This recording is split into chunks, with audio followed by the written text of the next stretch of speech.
All right, everybody, welcome back to Burn Pile. It's now episode 7. Quite an interesting week, wasn't it? The Emperor is back on the throne. All is as it should be.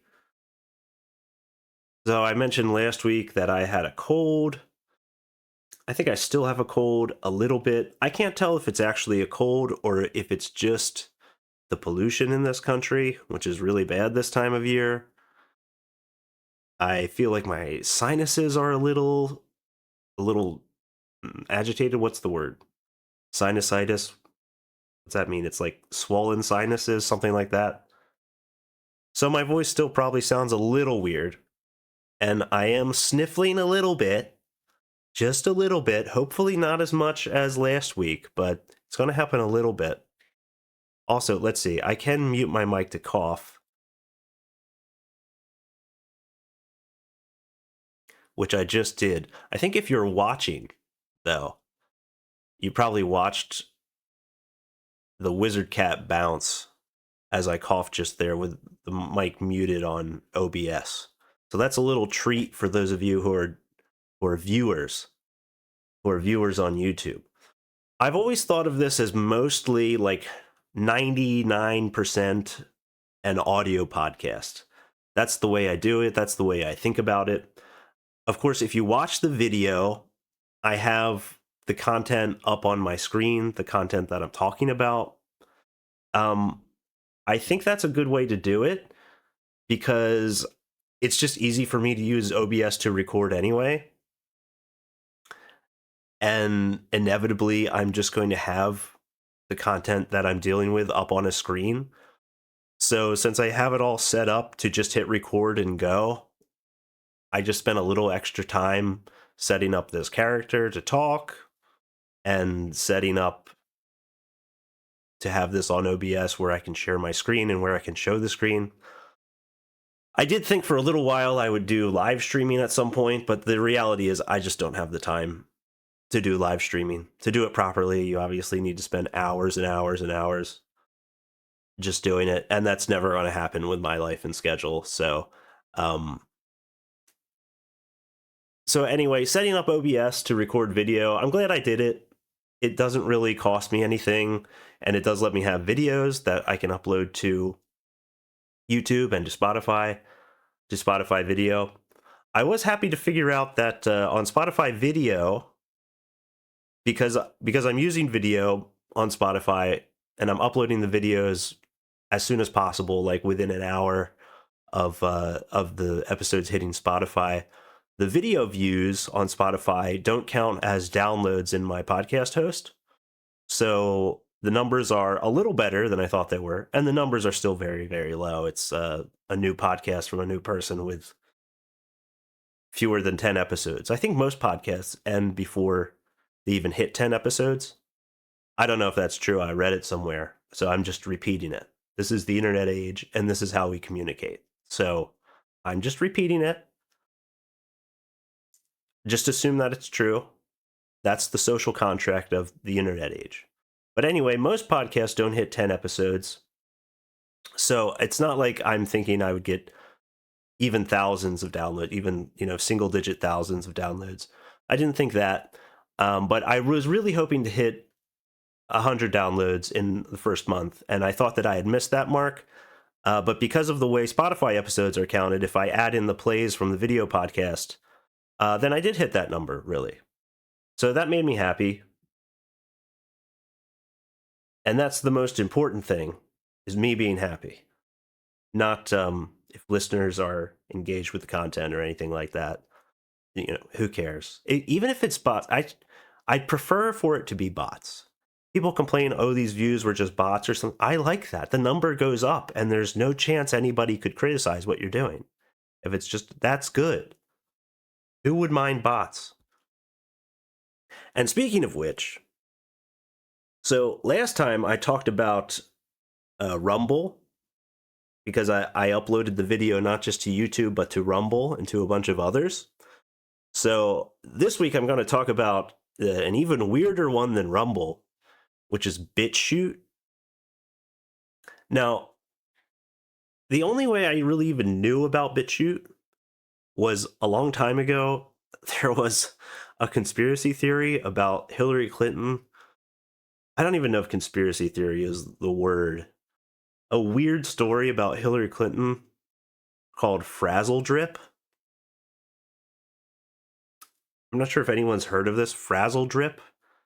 Actually, if you're listening to this, you probably know what Frazzle Drip is and believe in it.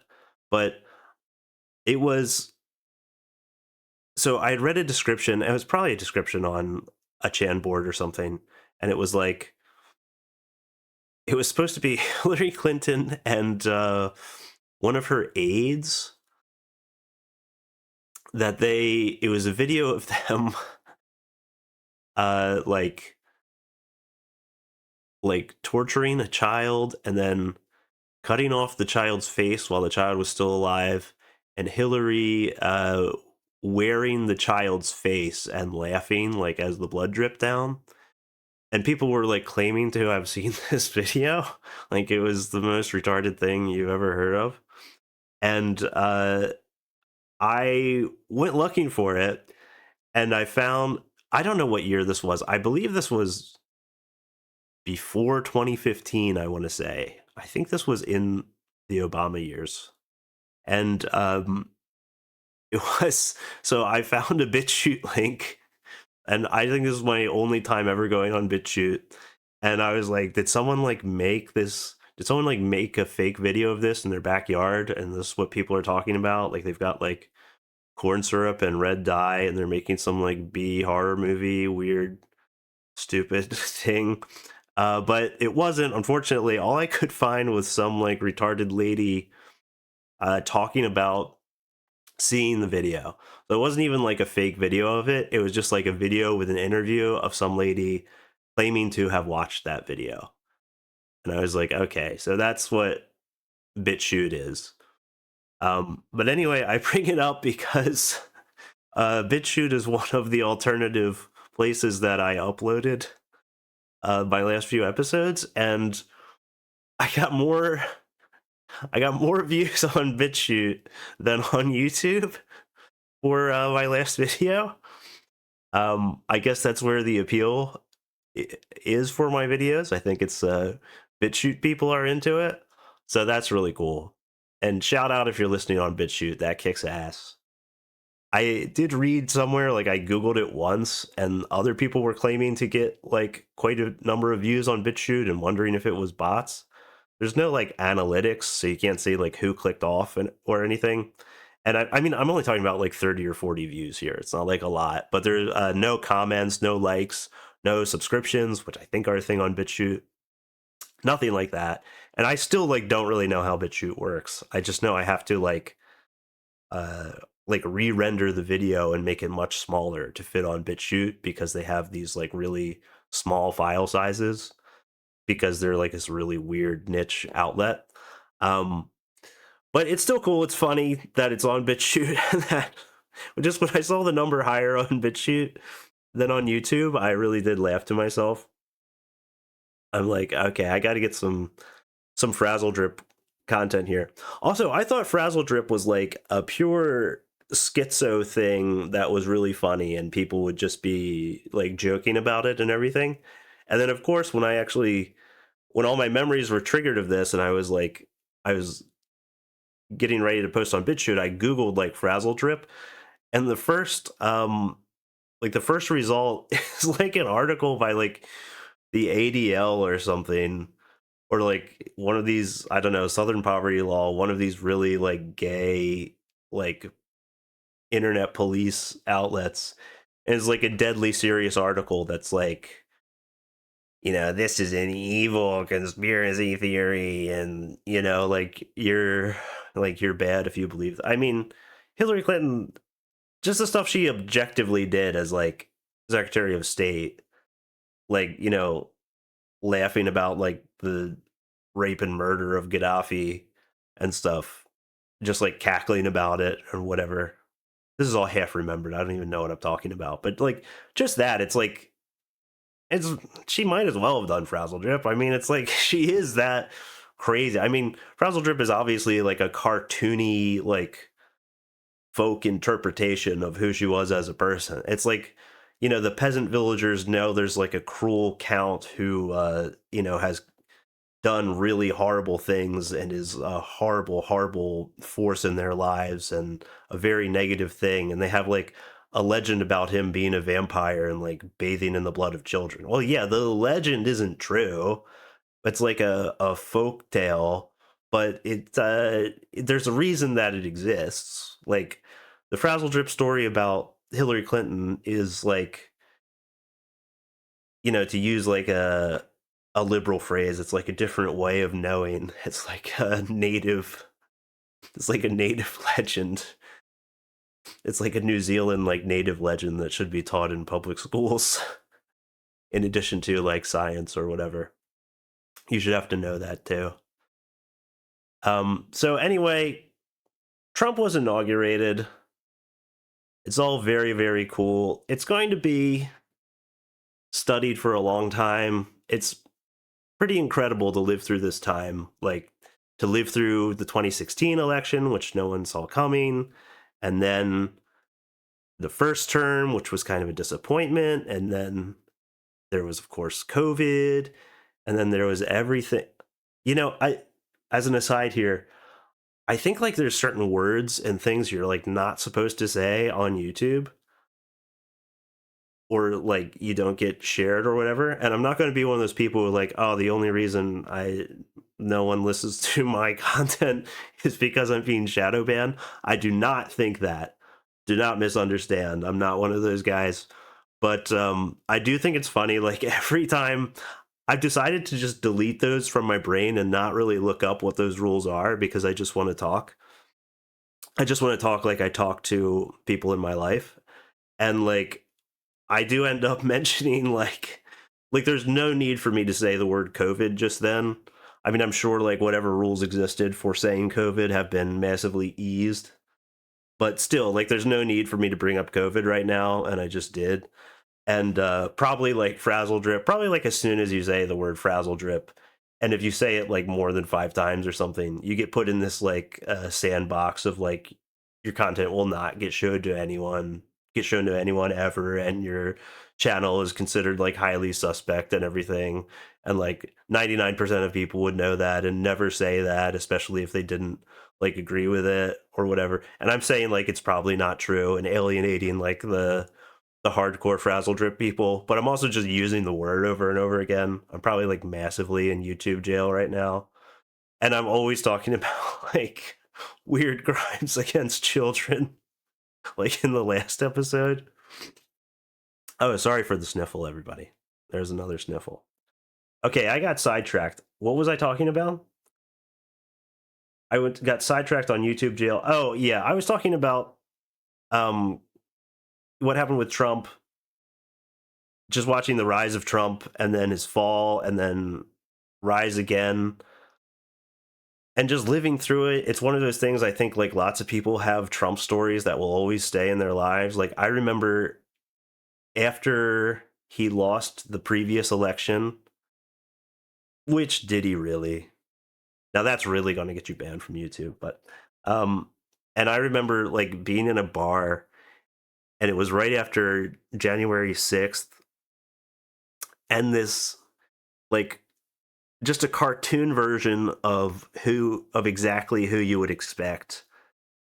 It was like this obese white, you know, 38, 39-year-old woman with like dyed blue hair was just being really, really loud at the bar. And this wasn't anyone I was engaging with or what, and I wasn't like eavesdropping, but she was just being really loud and obnoxious. And she had this like really self-satisfied like way of talking. And I kid you not, she was talking to, I think, the bartender or one of her friends there about how the January 6th thing was going to be his whole legacy, and that was all he would ever be known for. And she was very, very smugly saying this, and then very smugly saying that she had just told this to her dad. Like, you couldn't make it up. You really, like, couldn't make this up. You'd be like, why are you this smug? Like, who are you talking to? Why are you trying to? And then it's like, oh, yeah, she has problems with her dad. Like, of course she does. Like, of course she's getting, like, her sense of identity from, like, from this bullshit, from, like, Trump's legacy being, like, what? Like, what are you talking about? And I remember, like, myself getting, like, so angry about the way January 6th was talked about and that whole election and everything. And then just thinking, whenever, excuse me,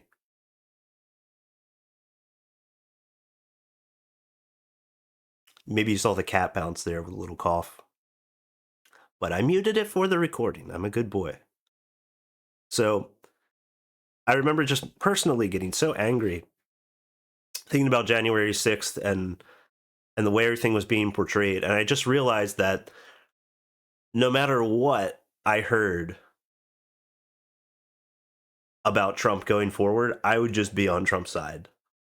And there were all these endless fake controversy. Like, I remember thinking how stupid it was that there were other Republicans running in the primary. I remember thinking, like, what are they doing? Like, what is the point of this? They're all fake and gay. They all suck my ass. Like, Trump is the guy, and that's it. And just, it's been amazing to see my faith rewarded, to see him utterly dominate, humiliate, and destroy all the other Republican candidates, and then to see him really become quite a historical figure with that assassination attempt. It was really, really cool. And I'm not, like, I'd love to be, like, a lot of people, especially when they do a podcast, they do a sort of an above it all thing, especially if they're pro Trump or they have any, like, pro Trump sentiments. Like, they do a very, like, above it all, like, well, I'm not going to get into it, but you can't deny that he's, like, I don't want to do that. I love the guy. I think he's awesome. There's stuff I don't like. I hate the pro Israel stuff, but there was probably no way for him to get around that. And if reports are to be believed, we've got a ceasefire in Gaza that has a lot to do with him. And I hope so. I hope it does. I hope all my dreams come true. And I hope all your dreams come true too. But there are some people, believe it or not, still don't like Trump, including a gay bishop. I don't know if she's actually gay, but she said some very gay stuff. I've got the New York Times article with the embedded video here. The headline is Bishop asks Trump to, quote, have mercy, end quote, on immigrants and gay children. All right, so you know this is going to be great. Whenever you've got someone talking about protecting the children, and it's from a left-wing person, as we discussed last episode, you know that they're a pedophile. All right, so let's go and talk about all these trigger words for YouTube. Like that right there, was it necessary for me to use the P word just there? It was a joke. It was a joke. Okay. All right, so this bishop, she has a direct appeal to President Trump on the first full day of his term.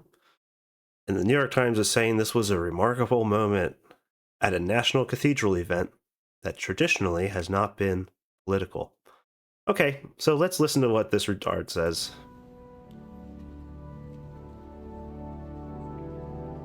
Let me make one final plea, Mr. President. Millions have put their trust in you. And as you told the nation yesterday, you have felt...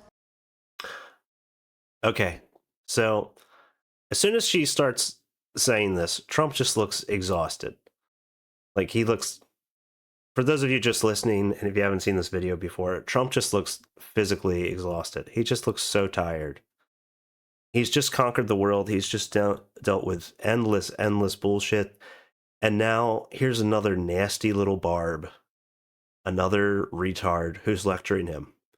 Melania looks like she doesn't speak English, so she has no idea what's being said, but she's very skeptical. That's how I describe the way Melania looks. JD Vance, his brow is very furrowed. He's got that sort of uncanny look that he always has. It does look like, now, I'm not one of these people who says JD Vance is weird. I think that was a smear. It does, however, it does sometimes look like he's wearing eyeliner. Don't know why it is. I'm not saying he really does wear eyeliner, but kind of looks like it. Anyway, JD, he looks like he's had enough. He doesn't look good. And Usha, this is a big Usha podcast. This is a very pro Usha podcast. I talked a lot about how to spot a Fed last episode, and a Fed would not like Usha. Love Usha, and I gotta say, she looks very cute and pouty while she's looking at this retard talk. She definitely looks the best. All right, let's go on.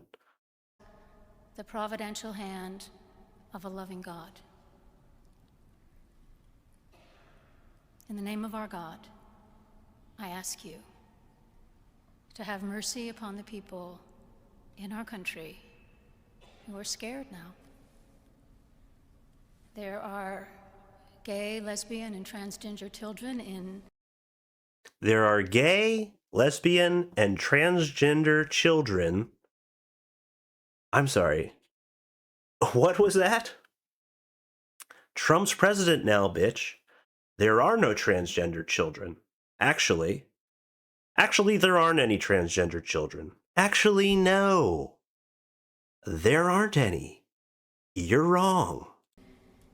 Democratic, Republican, and independent families.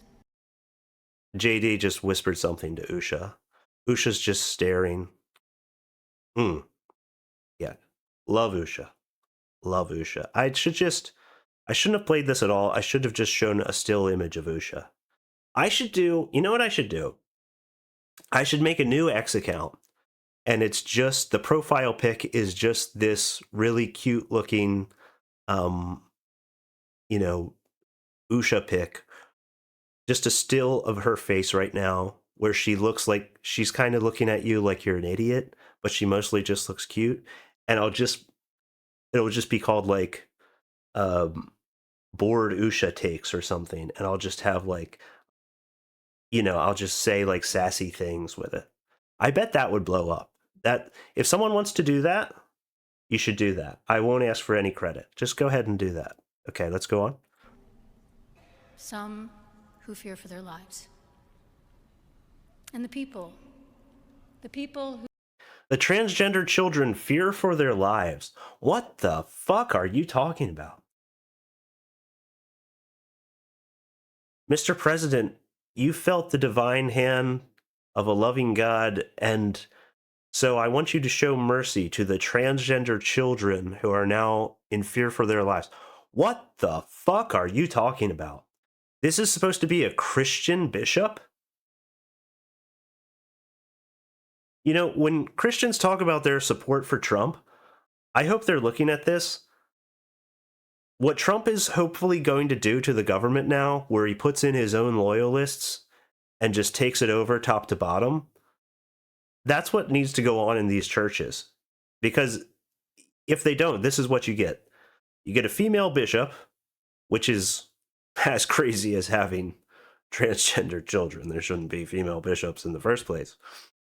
You got a female bishop now, and she's doing Satan's work. She's like talking about transgender children, and she's doing it all under the guise of like, look how progressive we are, look how empathetic we are. I've got a lesbian haircut.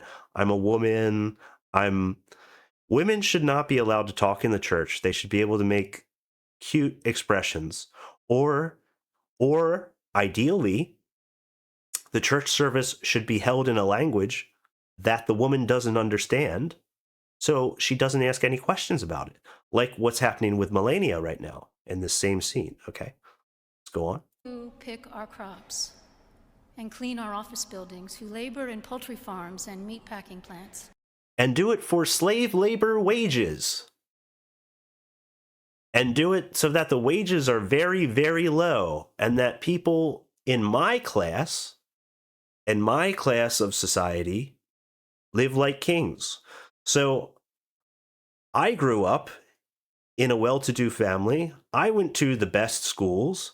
And when I went there, I realized that I'm actually spiritually superior to everyone else, too. So I went to seminary, and then in the 70s and 80s, I became a female pastor, which was controversial, and I worked my way all the way up the ladder to show everyone how amazing that I am because of my unbelievable pride. And now with my absolutely unreal satanic level of pride, I'm going to lecture the President of the United States, who just won the popular vote on a mandate to get rid of all this shit, that he needs to protect transgender children, and he needs to make sure that slave labor continues so that I can enjoy the lifestyle that me and my family have always enjoyed. That's what she just said. And I guarantee you, in her mind, the whole time this was going on, she believed she was a hero, and she still believes she is. And this New York Times article is the greatest thing that has ever happened in her life. I hate this person. Who wash the dishes after we eat in restaurants and work the night shifts in hospitals. They may not be citizens. They may not be citizens. And they shouldn't be, because citizens shouldn't be doing this, because then they'd want really high wages and I wouldn't be able to eat out as much. That's what she's saying. Okay. Or have the proper documentation. But the vast majority of immigrants are not criminals. I ask you to have mercy, Mr. President, on those in our... If they're illegal immigrants, then yes, by definition, they are criminals. They've committed a crime by entering the country illegally. Communities whose children fear that their parents will be taken away. And that you help those who are fleeing war zones and persecution in their own lands. Why? Why should we help those who are fleeing war zones? How about we'll take Christian refugees who are women and children from war zones? How about that? How about something like that? Does that make sense? To find compassion and welcome here. Mr. President, what did you think of the sermon? Now this I liked. Mr. President, what did you think of the sermon? This is as he's walking out of the church. I didn't think it was a good service, no. Thank you very much. Thank you. I didn't think it was a good service, no. Thank you very much. Press. Thank you, Press. They can do much better. They could do much better. Mr. President, what did you think of getting lectured by that evil lesbian demon just then, who wants there to be more transgender child abuse? Well, I didn't think it was a good service. They could do much better. Let me tell you, they could do much better. Can we make Trump the head of the church? Can we do something like that?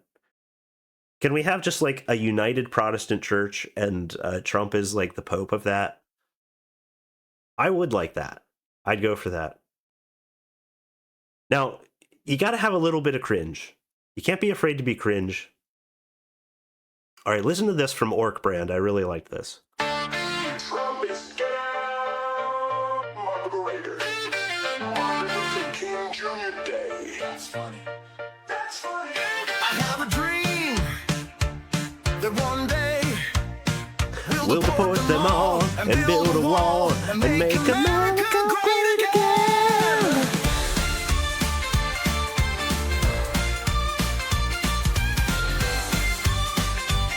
We're rewriting Martin Luther King Day to Trump Day. All right, I really, really like that song. It's a little bit cringe, it's a little bit gay, but you need a little bit of that. You have to have a little bit of it. You can't be afraid. You got to be a little bit cringe and a little bit gay yourself, or else you won't get anything done. All right, same theme now. How cucked and gay Christianity is. We've got the New York Review, sometimes the New York Review of Books, sometimes the New York Review. Who can figure it out? They've got an article here, Dispirited Away. Ha ha ha. Like the anime film, only dispirited, huh? Huh? All right. By Caroline Fraser, The Rise and Fall of an Evangelical Church, founded with progressive intentions and undone by dissension and bad faith. All right, well, what do you think bad faith is? What's bad faith as the New York Times would define it? Or not the New York Times, New York Review. Sorry, I mean, it's all the same crap. I mentioned that last time, but what do they think? What do they think that bad faith is? All right. So this is a review of a book called Circle of Hope, A Reckoning with Love, Power, and Justice in an American Church. And this was written by Pulitzer Prize-winning reporter, blah, blah, blah, blah, blah. Excuse me for a second.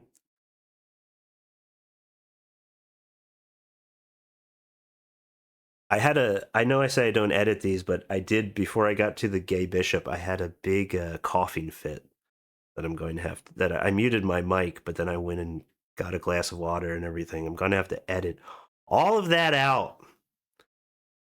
Very labor intensive.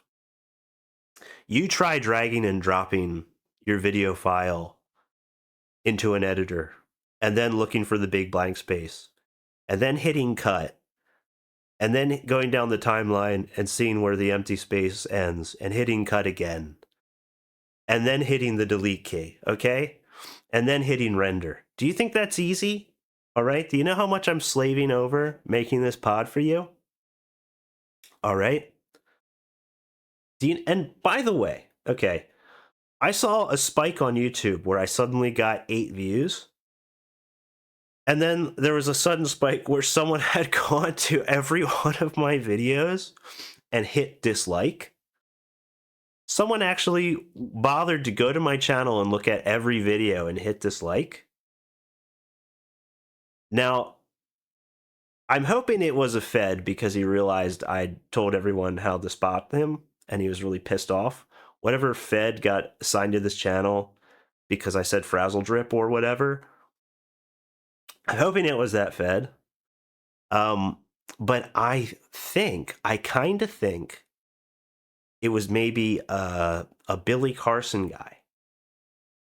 I was talking about Billy Carson last week, and Billy Carson with his like forbidden knowledge with the number 4. You remember him?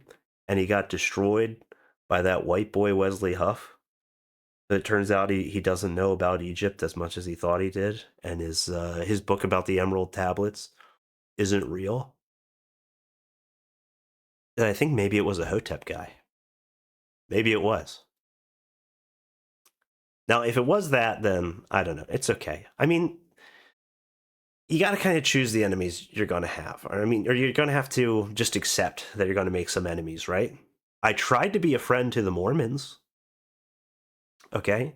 So I've had enemies who are Feds, enemies who are Hotep guys, but I have, maybe a little Mormon contingent. I could live with that. That's not that bad. That's not that bad. All right, back to this. So basically, there was an inner city church that was quote unquote progressive, which I guess just means, by progressive, if there's a progressive accusation, I think it means they were like in the cities and like trying to minister to and like feed the poor or whatever gay bullshit they were doing.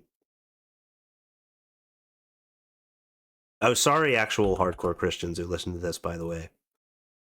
But all right, just going to jump in here because I'm going to jump to the middle here. This article kind of goes all over the place, and it talks about sort of the broader Christian movement in this time period, and this recent history of it, and all these other ones that aren't the focus of the book.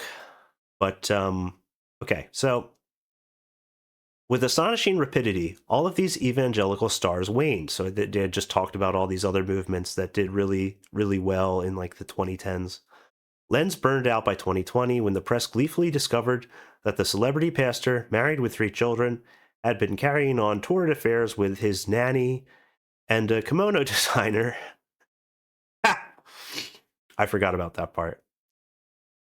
Had been carrying on torrid affairs with his nanny and a kimono designer while taking heroic amounts of Adderall.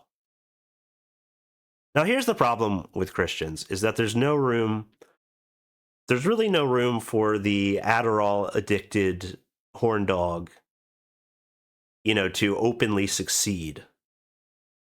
So he's got to lie about who he is to get traction in the church. All that charisma, and it can't really go anywhere. It does go somewhere, but then it all blows up. All right. Not long after, the Australian pastor who founded the Pentecostal church that became Hillsong was revealed to have been a serial pedophile. Uh-oh. Uh-oh. YouTube. YouTube.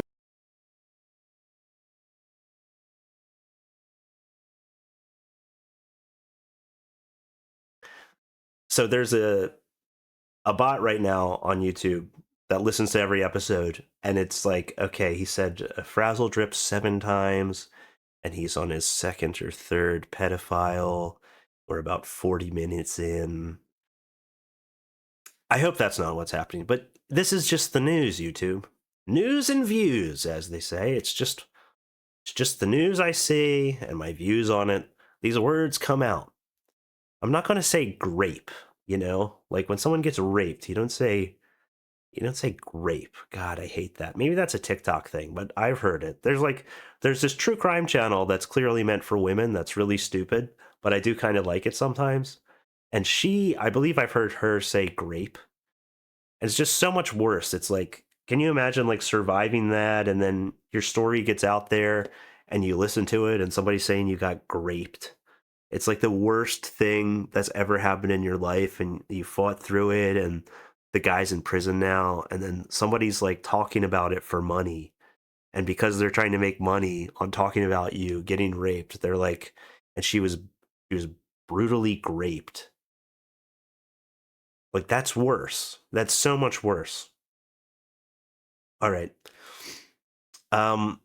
Not long after, the Australian pastor who founded the Pentecostal church that became Hillsong was revealed to have been a serial pedophile. Ding! Every time I say that word, I should just have it ding, and we should just have a count. Just have a count at the bottom. It's like pedophile, COVID, frazzle drip, the N-word, and it's just every time I say one of them, it just dings. Okay. Joshua Harris denounced his purity culture book. Okay, that's its own thing, if that's who I think it is. Joshua Harris, he wrote like a book about how you shouldn't touch titties until you get married or something. No, it was about how you shouldn't date. You shouldn't do any dating or something like that. Forswore the movement it inspired and rejected Christianity. Mark Driscoll, accused of misogyny, plagiarism, and other irregularities, resigned from Mars Hill, where attendance crashed. So there was a podcast all about Mars Hill.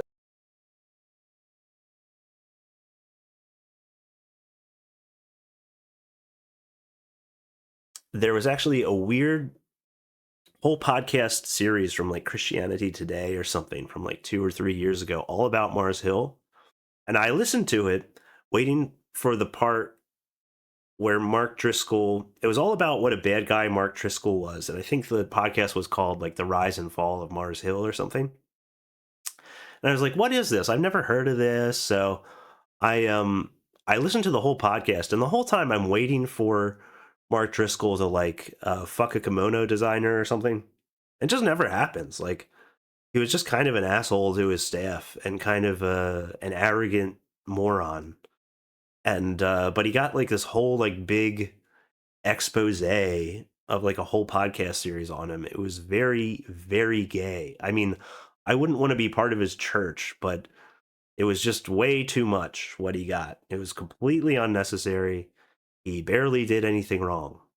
Well, I don't know. He was just like a gay loser, and is he sucked and he was mean to people. And but like that's everybody. There's not a podcast series about like me or like half the people I know. Like who cares? Like Mark Driscoll was fine. All right, but let's go on. Here's what I really wanted to get to. It's the next paragraph about the Circle of Hope, which is what the book they're reviewing is about. Okay, those worshiping at the Whites' Circle of Hope soon learned that it had something in common with Hillsong's brand of evangelicalism. Not its rock star proclivities, but its bad faith. Again, what do they mean by bad faith? Let's see. Circle of Hope had been promoting itself as progressive, but its association with Brethren in Christ made it anything but. With some caveats, BIC opposes abortion. Oh! They're actually not Christian because they oppose abortion. Abortion is what Christianity is all about. It's about abortion, and it's about protecting transgender children. This female bishop is what a real Christian looks like. Upvote my post on Reddit! With some caveats, BIC opposes abortion. It rejects homosexuality. Oh!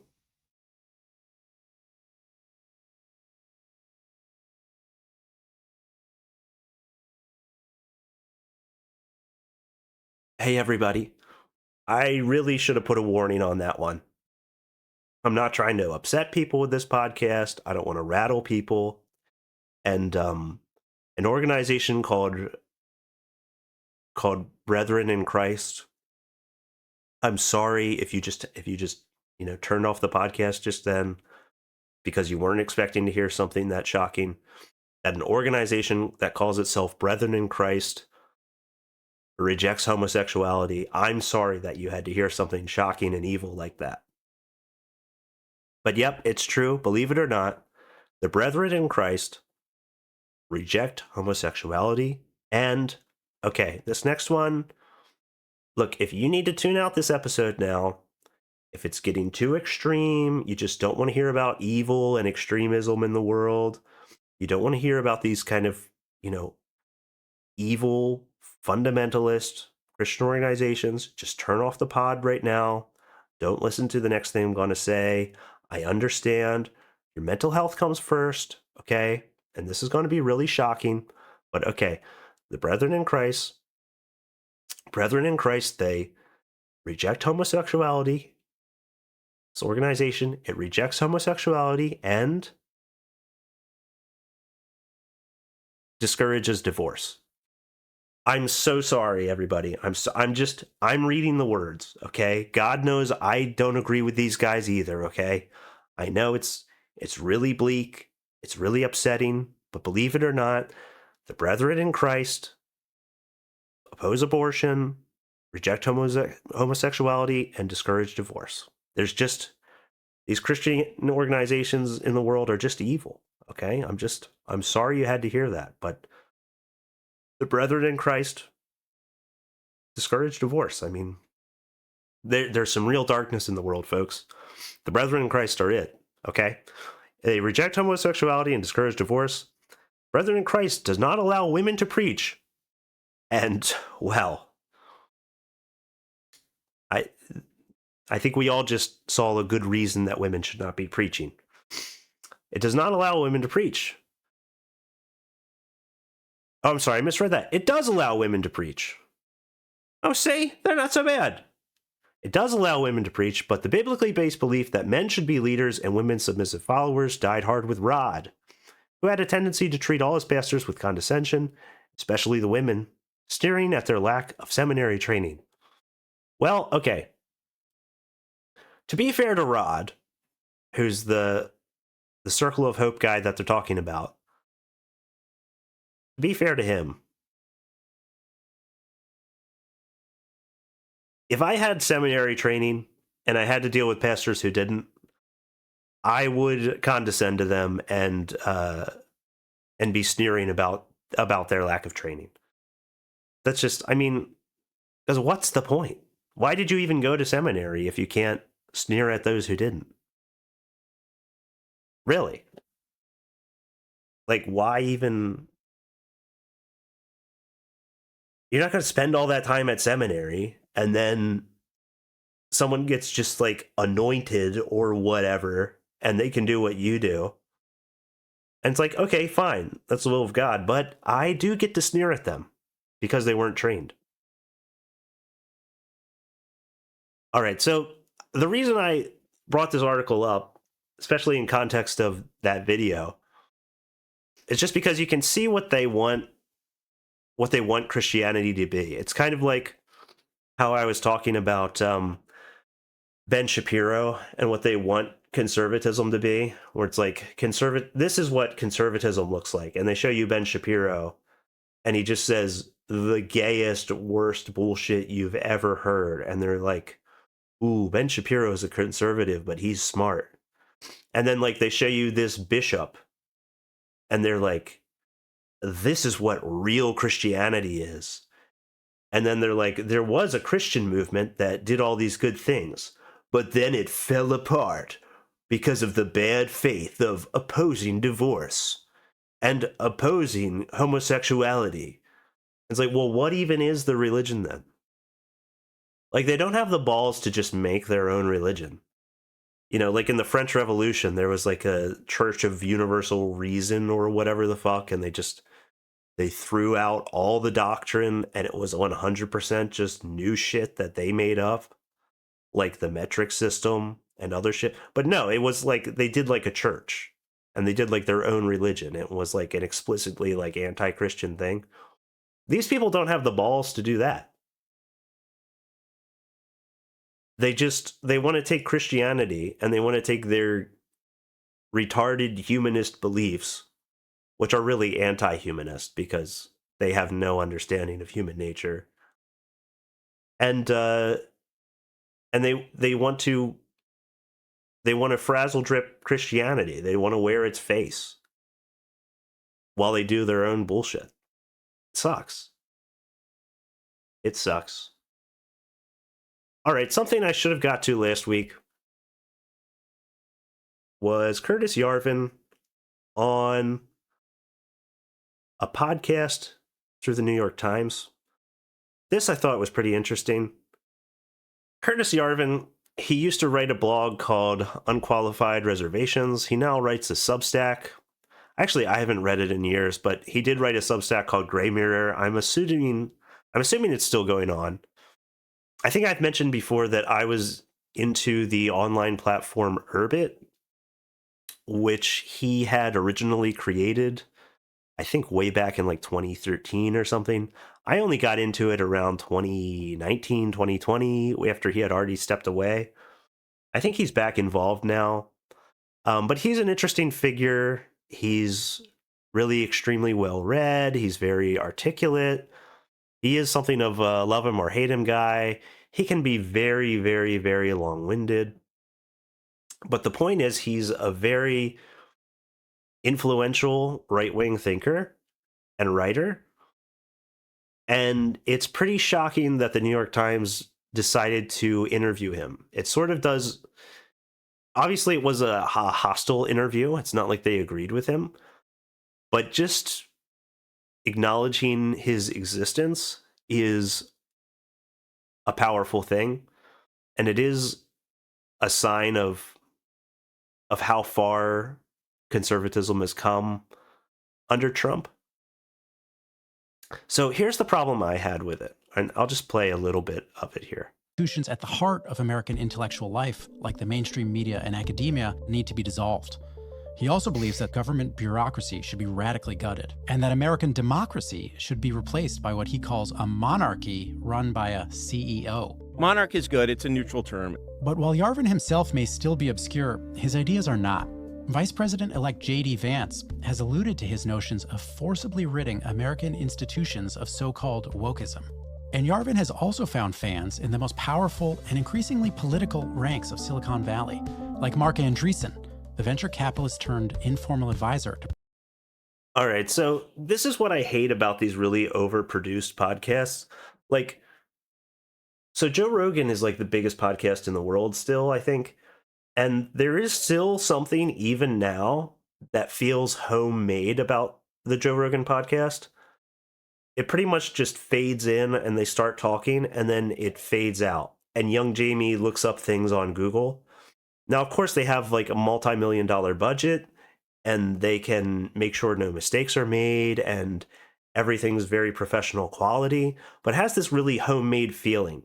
And the podcasts that I like are all like that too, where it's just, it seems like it's a person or a group of friends hitting record and then going. And this is what I hate about other kinds of podcasts or when other things get into podcasts. Like this long introduction that they have for this segment and all this editing, it just sucks and it makes it feel less genuine. They already have all this writing around the podcast. This is a podcast embedded in an article that itself is quite long. I think the article contains a transcript of everything that's said. It does, a lightly edited transcript, but it also has a long paragraph introducing everything. So it's completely unnecessary to do.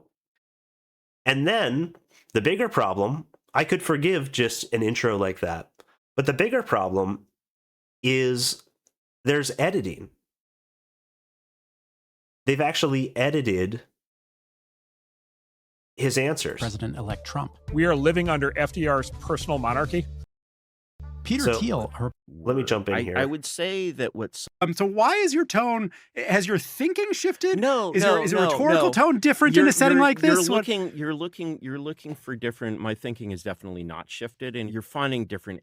Okay, so in the example I just showed, because they're cutting between 3 different camera angles, they can hide edits to his answers. And I'm not sure if they did that, but I'm pretty sure, I'm not sure if they did that just there at that part I showed because they changed the camera angle, but I'm pretty sure they did do it at least at some point during it. You can see like a fade out and fade in at one point, and it just gives me no confidence in the podcast. I don't actually mind a podcast with Curtis Yarvin that's adversarial, especially against someone competent.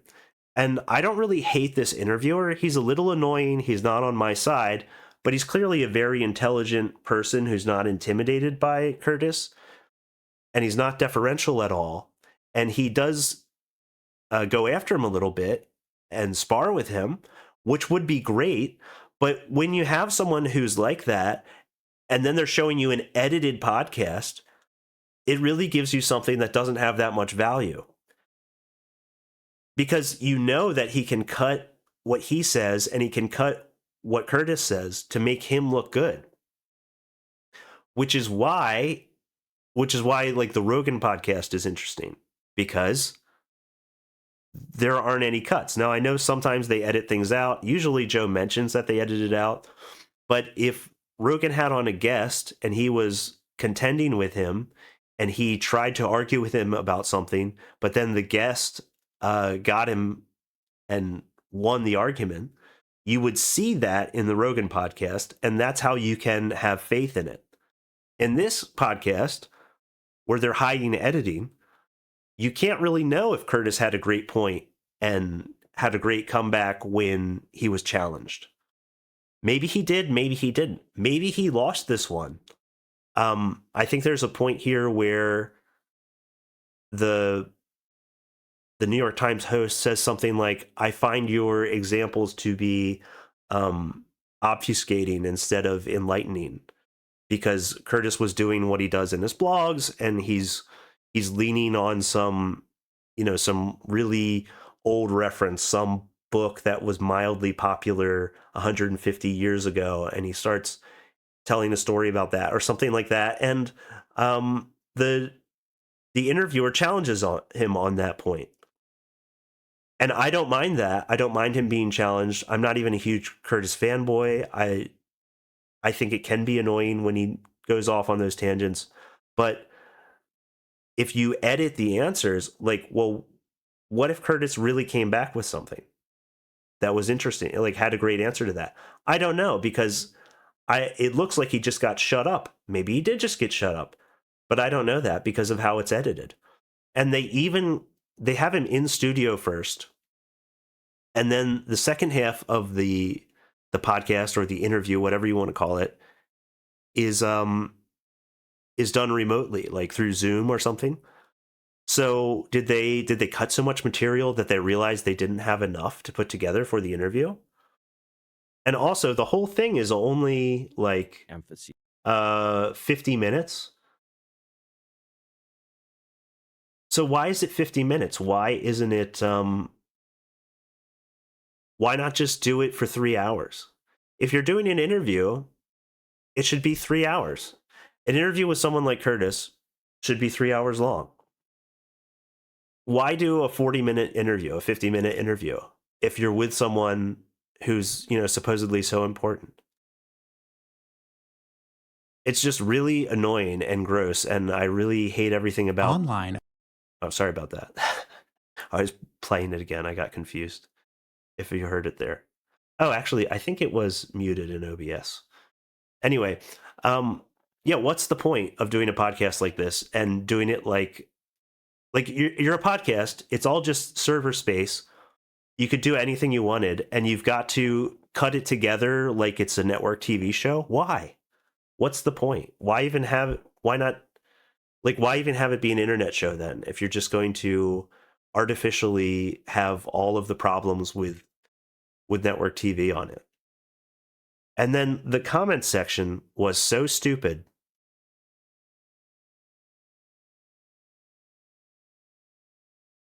All right, here's a comment that I wanted to show. This is from Kate M, and this is over 2,000 people recommended this. This is the top reader's pick comment, okay? So in this podcast, as you heard in the introduction, he thinks America should be run as a monarchy by something resembling a CEO. And whenever he talks about this, it's clear that those are like analogies. It's an argument from analogy, and an analogy is, scaffolding to get you to a new idea. It's not literally what it is. So he's not saying it should literally be a CEO. He's just saying it should be someone with incredible executive power who should be leading the country. So he uses the term CEO and uses examples of good CEOs using their power to grow the value of what they're supposed to grow the value of. And when the interviewer confronts him and says, well, it shouldn't all be about just raising the GDP or whatever, he says, yes, and a CEO's main job is actually to raise the value of all the assets in what he's controlling. And if you look at the people as the assets, blah, blah, blah. So it's clear that he's not just talking about making the line go up.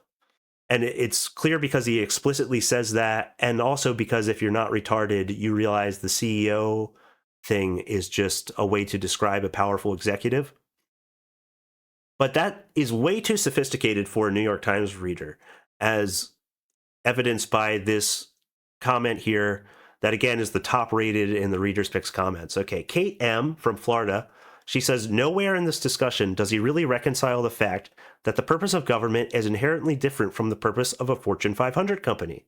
This comparison doesn't really hold up. The company's purpose is to make its shareholders rich. The purpose of a government is to ensure society functions at all levels and takes care of its citizens. This is a much more difficult task. If we install a CEO, then we, the now customers of this company, are just cash machines. This is staggeringly retarded. Well, you wouldn't be, in this analogy even, you wouldn't be the customers of the company, you would be the shareholders. The shareholders are represented by a board that hires and fires CEOs.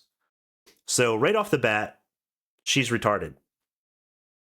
But if her concern is that a government that is run by a CEO will just try to make the value of the country go up. And if you consider the value of the country to be the GDP, well, that's what we have now today. That's the nightmare situation we have now under Republicans and Democrats who sacrifice everything for GDP. The manufacturing gets outsourced. The labor is done by immigrants, legal and illegal, and all of that makes the GDP go up and the line go up. Well, that's what they're doing. That's what we've had. That's what we've had under democracy, or whatever you want to call it, that we have now. And she's saying, and again, this was upvoted, this was recommended as the best comment there. This is how retarded a New York Times reader is. They don't understand the argument that someone's giving. And then the New York Times is cutting up the argument, so you don't even know if that's even what he said. And everything is gay and everything sucks my ass. That's my point. That's all I really have to say. Everything sucks but me. I'm awesome. I kick ass. All right, everybody. Thanks for listening to this one. I will see you all in Burn Pile 8. Goodbye.